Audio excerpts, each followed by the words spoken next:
Hello everyone, আসসালামু আলাইকুম। তিশাস রেসিপির আজকের আয়োজনে সবাইকে ওয়েলকাম। আশা করি সবাই ভালো আছেন। আজকে আপনাদের জন্য নিয়ে এসেছি অল্প সময়ের মধ্যে এবং খুবই সহজভাবে জলপাইয়ের মিষ্টি আচার রেসিপি। আশা করি ভিডিওটি সবার ভালো লাগবে। চলুন আর কথা না বাড়িয়ে শুরু করা যাক। মজাদার জলপাইয়ের মিষ্টি আচার তৈরির জন্য এখানে আমি জলপাইগুলোকে এভাবে কেটে নিয়েছি। এখানে নিয়েছি 5 ফোড়ন, নিয়েছি শুকনা মরিচগুলো আমি এভাবে কেটে নিয়েছি।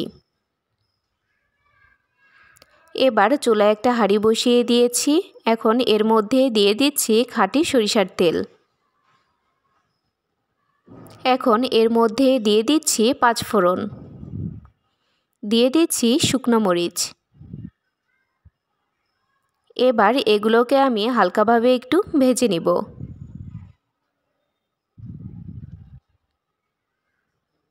দেখুন এগুলো ভেজে নেওয়া হয়ে গিয়েছে। এখন এর মধ্যে কেটে রাখা জলপাইগুলো দিয়ে দিচ্ছি। এবার এর মধ্যে দিয়ে দিচ্ছি পরিমাণ মতো চিনি। মিষ্টির পরিমাণটা আপনারা জলপাইয়ের আচারটা কতটুকু মিষ্টি করতে চাচ্ছেন সেই অনুপাতে বাড়িয়ে কমিয়ে দেবেন। এবার সব কিছু আমি ভালোভাবে মিশিয়ে নিচ্ছি। আচারটা এভাবেই অনবরত নেড়েচেড়ে নিতে হবে যেন নিচে লেগে বা পুড়ে না যায়।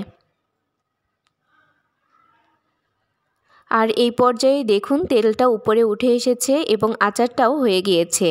এখন এটাকে আমি চুলা থেকে নামিয়ে ফেলব। চুলা থেকে নামিয়ে আচারটা আমি হালকা ঠান্ডা করে নিয়েছি। দেখুন এই পর্যায়ে আচারটা দেখতে এমন হয়েছে।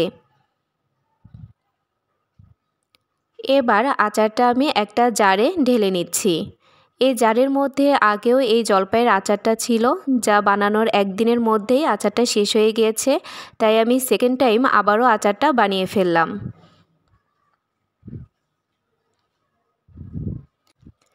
জলপাইয়ের আচার কম বেশি সবাই অনেক পছন্দ করে, আর এখন যেহেতু জলপাইয়ের সিজন চলছে তাই আপনারা এই আচারটা ইজিলি বানিয়ে ফেলতে পারবেন। তৈরি হয়ে গেল অল্প সময়ের মধ্যে এবং খুবই সহজভাবে জলপাইয়ের মিষ্টি আচার রেসিপি। আপনারা বাসায় অবশ্যই এভাবে বানিয়ে খাবেন এবং খেয়ে কেমন লেগেছে আমাকে কমেন্ট করে জানাবেন। আজকের ভিডিও এই পর্যন্তই। সবাই ভালো থাকবেন, সুস্থ থাকবেন এবং অবশ্যই আমার চ্যানেলটা সাবস্ক্রাইব করে আমার পাশে থাকবেন। আল্লাহ হাফেজ।